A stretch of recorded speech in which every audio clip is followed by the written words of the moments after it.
G7, A7-7. Here's the new baby, all based on the super rare and rather lovely M-Tron Mark II, which itself was based on the Chamberlin Music Master 600. The idea behind the original instruments was to create the ultimate home entertainment console in the early 60s, and to that effect it had two keyboards. The left manual took care of rhythms and accompaniments, while the right manual was good for lead sounds. End of 4. Now we've spent a long time firstly working with the master tapes from our friends at Streetly Electronics, and also creating what we think is something essential to TV film composers, plus anyone with an interest in prog or making any kind of music with a retro vibe. There are two key modes to the GeForce Mark II. The traditional mode, in which you would use it the same way as the original instrument, plus a dual rhythm and accompaniment mode where you can layer two rhythms and accompaniments. In this first video, I'm only going to explore the first mode, the lead mode. So the first thing we're going to do is look at interface sizes. We're on large to select medium, check the UI size, click OK, close the interface and reopen. And there's our medium size. If we want to go back to large, which we do, click large, check the interface size, click OK, close the interface and reopen. So the first thing you'll notice is that ideally you're going to need an 88-note keyboard. However, if you don't have one of those, you can assign the left and right manuals to different MIDI channels and trigger from separate keyboards, or just use your existing keyboard and that transpose button. To use two separate keyboards, hit the MIDI CC button and use right click to select the MIDI channel for each from a drop-down list.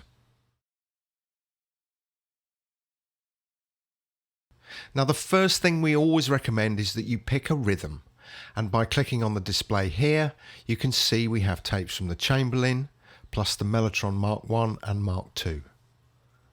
Now the way these original instruments worked was that you had an inordinately long piece of tape divided into sections, and those sections were called stations.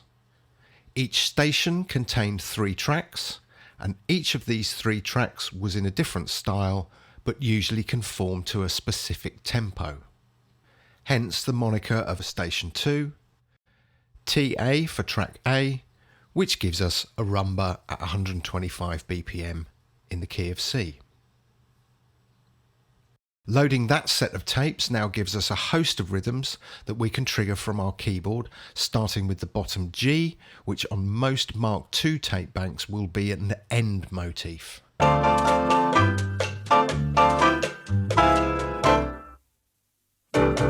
The exception to this is the Chamberlin, where this note is blank.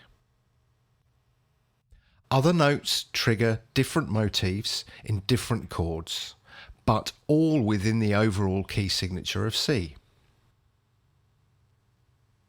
To see exactly what each key represents, you can turn on the chord finder via the big chord button. So if you want to move from a C to an F, you would simply play the top C and then move down to the lower F.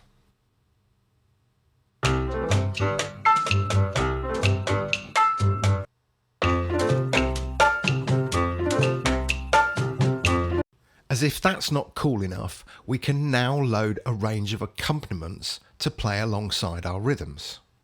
So let's load in another tape bank from station 2, track A again, and check out the acoustic guitar fills on their own.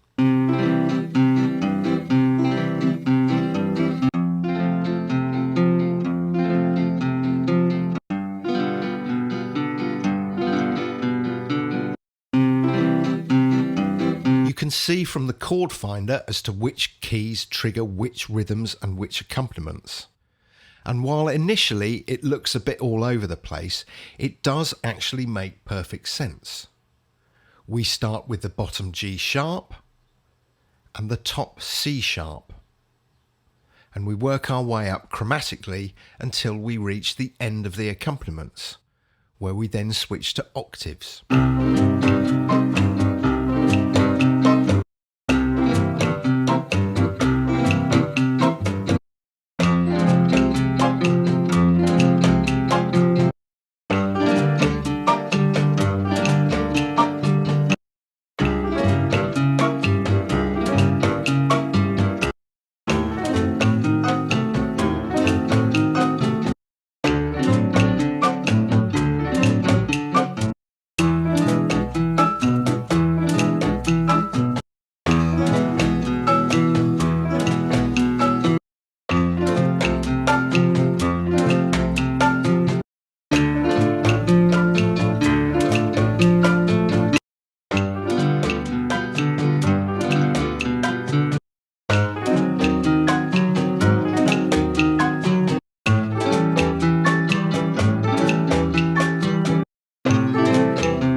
Now I know exactly what you're thinking, namely that you do not want to be limited to 125 BPM. And that's where the host sync button comes in. Activating this will sync the rhythms and accompaniments to your host tempo. And so long as you don't take the piss tempo wise, the results are pretty damn good.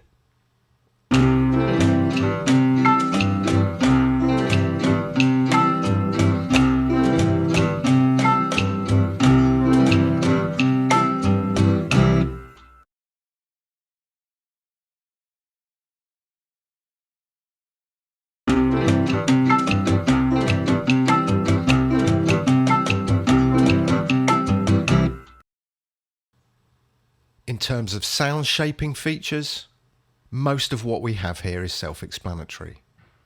But the one thing to note is that instead of having multiple volume knobs, we opted to have balance controls.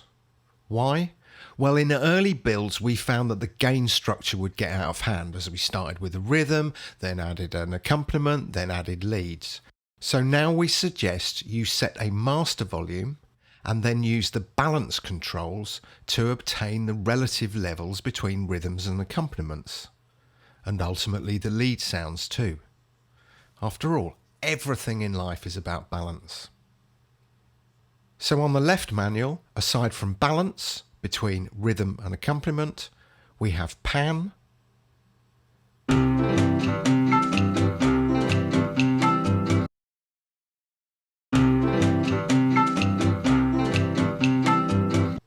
mute,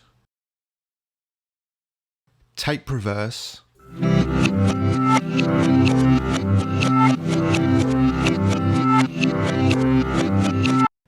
and tape rewind. Tape rewind simulates the 2-second rewind time from the end of a tape length to rewinding the tape and re-triggering from the start point. So using this, if you play a note and then release and re-trigger within that 2-second time, it will play from the position that the tape has rewound to.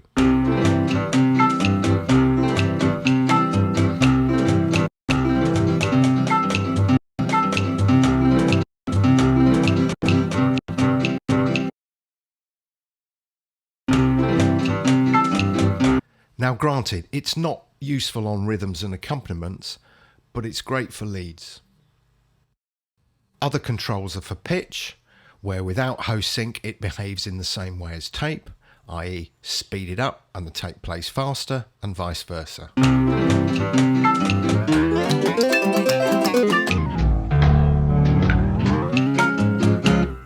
With host sync active though, you get a transposition that retains the same tempo as your DAW.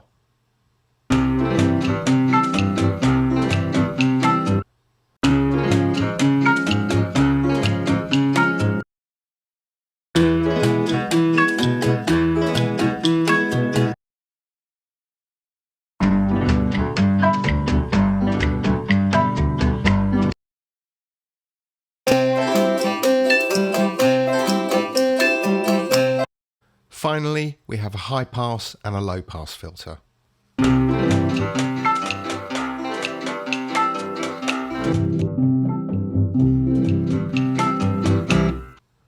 Okay, that's the left manual. Now let's look at the right manual. Here we load our lead sound, so let's go for the obligatory flutes in the Mark II Station 1 Track A DI'd bank. You'll see for the Mark I and Mark II we have the choice of DI or mic variations, and that's because some bands opted for one method of recording or the other. Mic'd versions are definitely gnarlier than the DI versions and great for those King Crimson abrasive tones. Ultimately, it's your choice as to which you think works best for your track. There are also layered options for the Mark II, because the Moody Blues and Genesis would often hit a button that gave a mix of adjacent tape tracks. For example, Genesis Watcher of the Skies is a combination of violins and brass.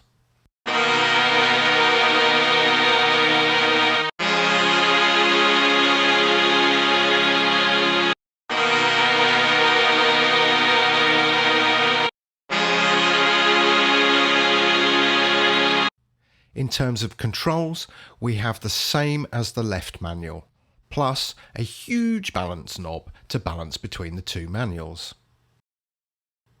We also have the ability to add an attack and release envelope, plus a velocity to amplitude control if you want to introduce some dynamics to the lead sound. These envelopes and dynamics only work in the lead manual. They do not affect the rhythms and accompaniments at all.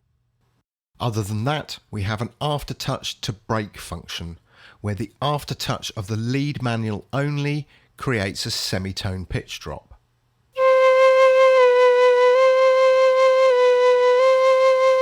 Plus, we have the ability to apply pitch bend to the right manual only via the pitch bend wheel. Now this is set to 3 semitones. Why? Well, because that's what the original Mark II did, and that's exactly what you need for the Strawberry Fields Forever flute detune. Break can be applied to both left and right manuals, or both.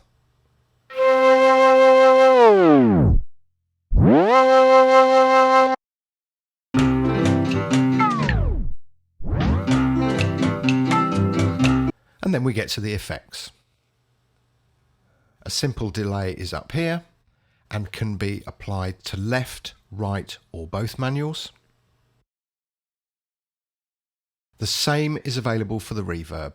We have 2 types of reverb though. Type 1 is a nice modern reverb and Type 2 is a gnarly spring reverb based on the original instruments.